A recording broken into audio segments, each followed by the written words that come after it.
I call this post the network state versus the net woke state. Why decentralized governance is the way to freedom.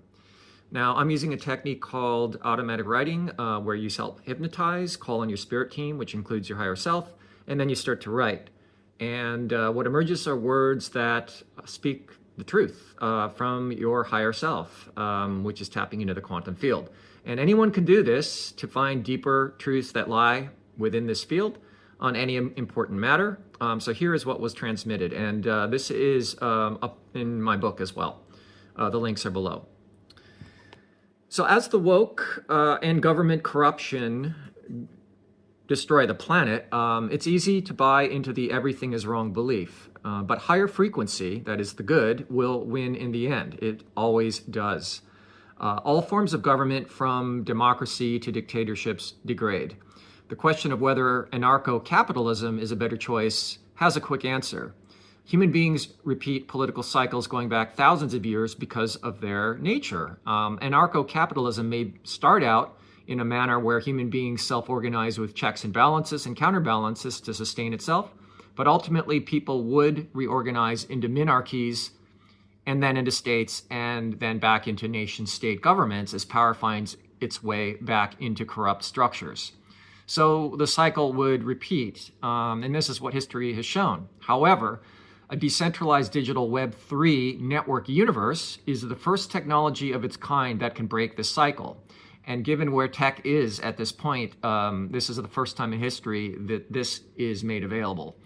Decentralized technologies like blockchain and Web3 disrupt the whole historical cycle by creating new models of governance and decision-making that are more important, secure, and resistant to corruption. Decentralized systems rely on distributed networks of nodes rather than on a single central authority, and that makes them less susceptible to control by any one individual or group. And in addition, the use of smart contracts and other automated mechanisms can help ensure that decisions are made in a fair and predictable manner without the need for intermediaries. And further, the decentralized nature of Web3 tech allows for greater participation and involvement from individuals and communities, which can help to prevent the concentration of power and promote more democratic decision-making processes. This could potentially lead to more sustainable and equitable outcomes, as opposed to the traditional top-down approach of centralized governments. Of course, there are still many challenges and uncertainties surrounding the development and adoption of these decentralized technologies, and it remains to be seen whether they will ultimately succeed in breaking the cycle of political systems that degrade. However, it's clear that these technologies have the potential to fundamentally change the way we think about governance and decision-making, and could potentially pave the way for more sustainable and equitable societies in the future.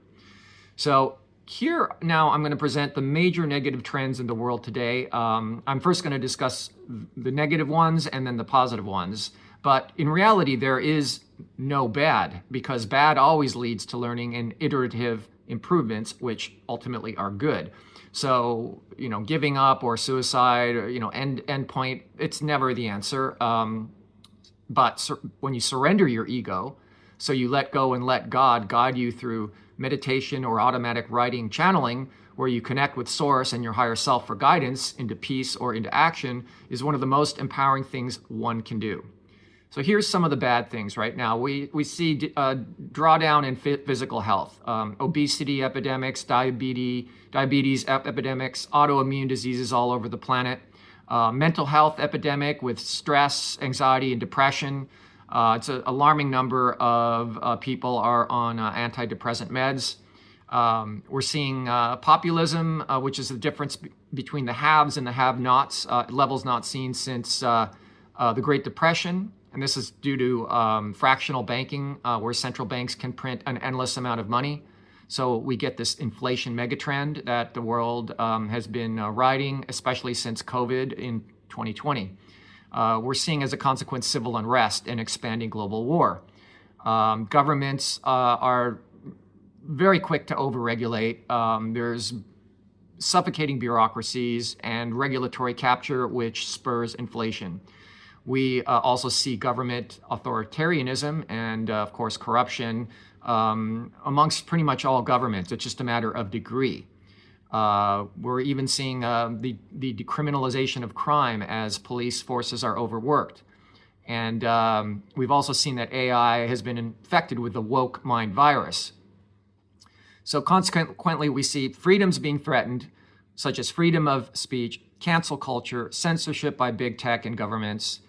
Some examples are the mass arrests we've seen in some countries in the name of spurring hate speech for anyone who reports on what's going on their social media.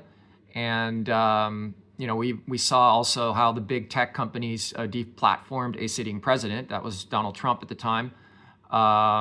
We've seen rights-crippling, anti-biological, anti-sex laws that fuel prison populations. We've seen the weaponization of trigger words or phrases, sex, money laundering, terrorism, child porn. We've seen the weaponizing of commercial law, such as with what Elon Musk had to deal with, which he made very public. We've also privatized the prisons for the cheapest labor. Corrections Corporation of America was one of the most profitable companies in U.S. history. And we've also seen affirmative action on steroids. All of this has birthed ESG, which is environmental social governance, and DEI, which is diversity, equity, inclusion. And mainstream media all fuel this net woke state. Faking the news and blaming the opposition, of course, like Russiagate. That's also been prevalent via MSM, mainstream media. And we've seen crony capitalism take hold, where human nature shows humans favor those one is close to or one finds attractive. So we see nepotism everywhere. We've seen that Truth GPT using blockchain for identifying personal abilities and accomplishments can potentially minimize this. And Elon's Grok on X is closer to this possibility. Finally, we're seeing the building of one-party states, which effectively shuts down democracy, such as in the state of California. And some of these laws are killing the demographic they were meant to protect. And this is akin to Mao's China, where he prosecuted, jailed, and exiled 19 million privileged, educated youth because this is the demographic most likely to overthrow his corrupt regime. But here's the good. The following is inevitable. We are seeing growing spiritual awareness and meditation and yoga practice via YouTube channels like Next Level Soul, leading spiritual mindsets such as Sadhguru, Yogananda, Michael Singer, Bashar, and as well as other channelers. We're seeing the effective acceleration movement take hold, where we grow exponentially without innovation-killing bureaucratic regulations. So major problems get solved much faster, which is also catalyzed by decentralized AI, blockchain, and Web3, which spawns the evolution of the network state, which is really a digitally decentralized network universe, which separates the people from the centralized state.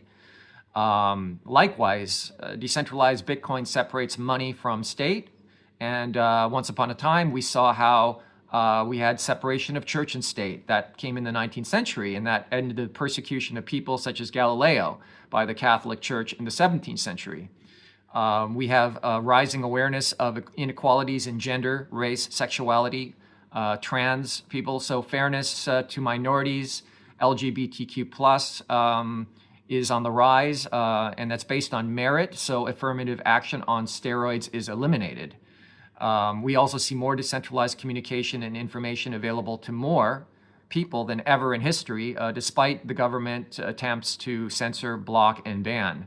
And we are also seeing more productivity and time is created and saved via generative AI apps, automation, and other services. So basically, everything is as it should be. There is no bad. How we choose to perceive a situation determines whether it raises or lowers our frequency.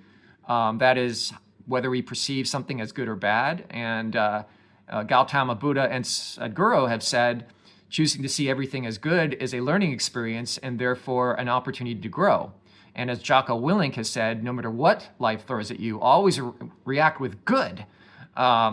Since we each have a soul contract, don't see anyone or anything as bad. It may be in one soul's contract to have raped, stolen, or killed, but this ultimately benefited the whole. Hitler is seen as evil, as are other genocidal dictators, but death is man-made. And Hitler had one of the heaviest soul contracts to do what he did, to be hated as much as he was and is hated.